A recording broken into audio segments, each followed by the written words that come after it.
Bismillahirrahmanirrahim. Assalamualaikum warahmatullahi wabarakatuh. Pada kesempatan kali ini saya akan menyampaikan sejarah mengenai bangsa Suryani.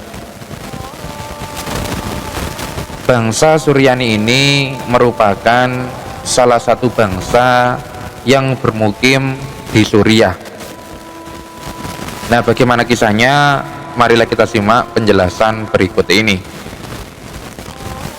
Rasulullah Shallallahu Alaihi Wasallam bersabda, "Wahai Abu Dzar, ada 4 nabi yang berasal dari bangsa Suryani, yakni yang pertama adalah Nabi Adam, kemudian yang kedua adalah Syed, kemudian yang ketiga adalah Ahnuk,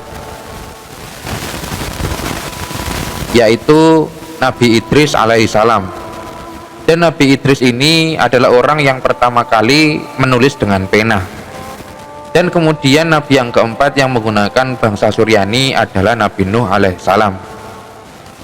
Hadis ini merupakan hadis Sahih Ibnu Hibban nomor 361.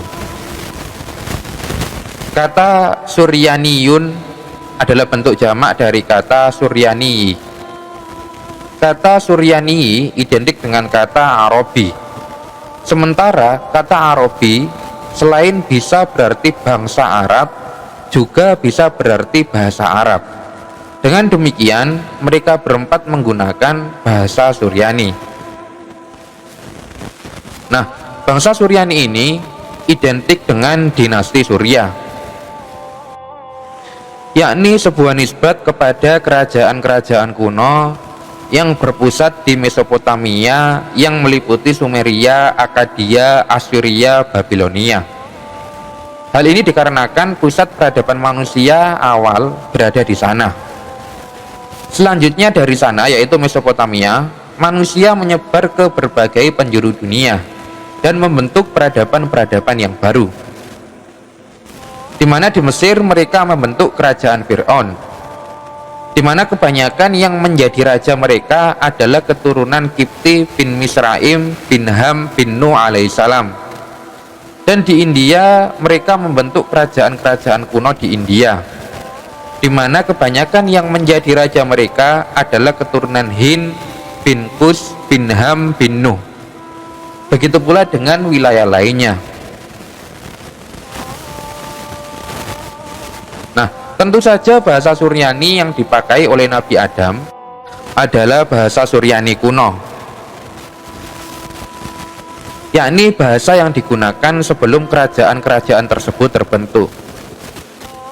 Sedangkan tulisan yang dipakai oleh keempat rasul tersebut tentulah berbeda dengan tulisan Suryani yang kita kenal saat ini.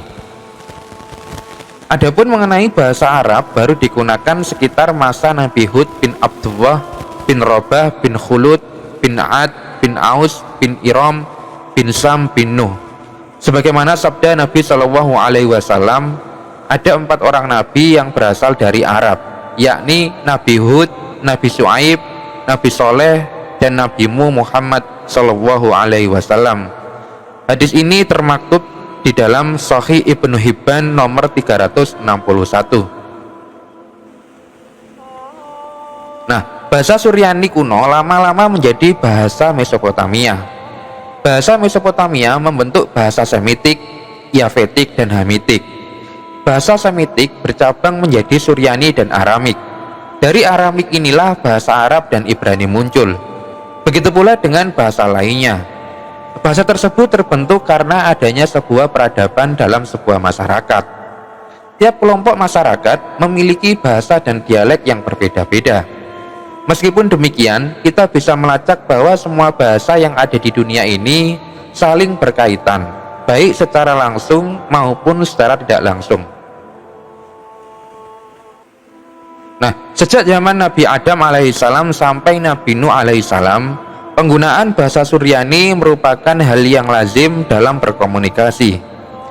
Bahasa Suryani adalah nenek moyang seluruh bahasa yang ada di dunia.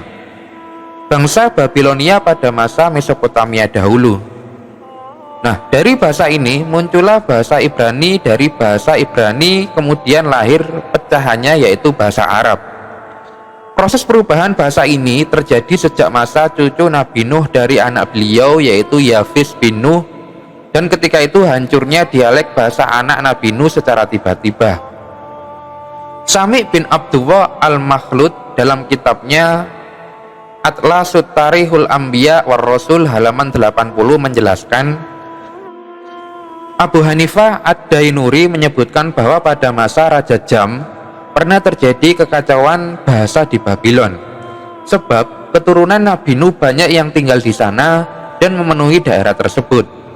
Awalnya mereka semua berbahasa Suryani atau bahasa Nabi Nuh, namun suatu hari lidah mereka kacau sehingga dialek mereka berubah dan sebagian bercampur dengan bahasa asing. Akhirnya setiap kelompok berbicara dengan bahasa yang diikuti keturunan mereka hingga saat ini.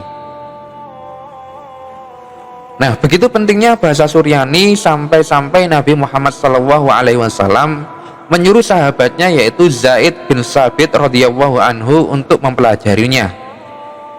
Dapat dilihat pada hadis berikut ini.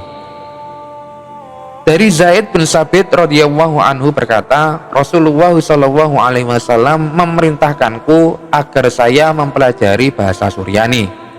Hadis riwayat Tirmizi dalam sunannya bab Makja'a fi Ta'limi Suryaniya nomor 2639. Mengapa Rasulullah SAW menyuruh Zaid secara khusus untuk mempelajari itu? Karena beliau adalah sahabat Nabi SAW yang ahli bahasa di masanya. Rasulullah SAW menunjuk Zaid untuk mempelajari bahasa Suryani untuk menyingkap bahasa Al-Quran yang masih ada kontaminasinya dengan bahasa Suryani dengan perbedaan aksen.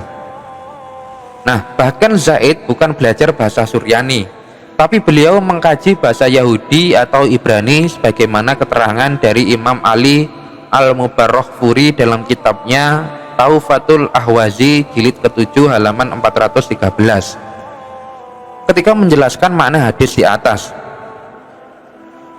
Bisa jadi Zaid mengambil item yang lain.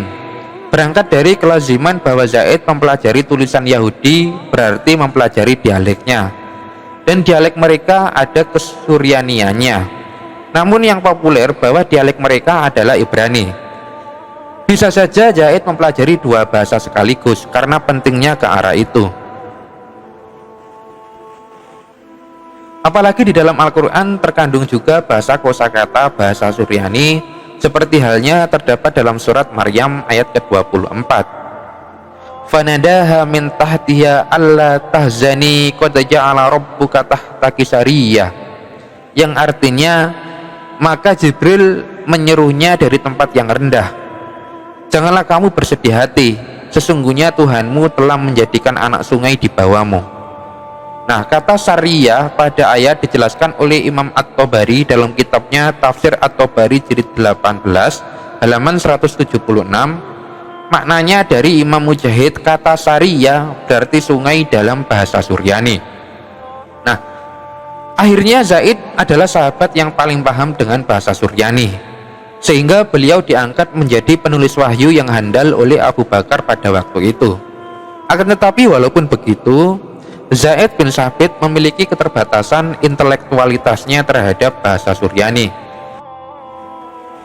Ini menunjukkan bahasa Suryani menjadi bahasa awal dengan keyakinan saya bahwa dialog yang terjadi antara Allah Subhanahu wa Ta'ala dengan Nabi Adam menggunakan bahasa Suryani. Intinya mempelajari bahasa kaum atau negara atau suku menambah stok perbendaharaan keyakinan kepada Tuhan. Karena uniknya suatu bahasa, dari tulisan, pelafalan hingga ucapan masing-masing memiliki disiplin ilmu.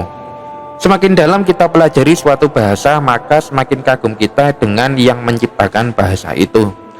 Semoga bermanfaat. Mungkin hanya ini yang dapat saya sampaikan. Wallahu ta'ala alam bisawab. Billahi taufiq wal hidayah. Wassalamualaikum warahmatullahi wabarakatuh.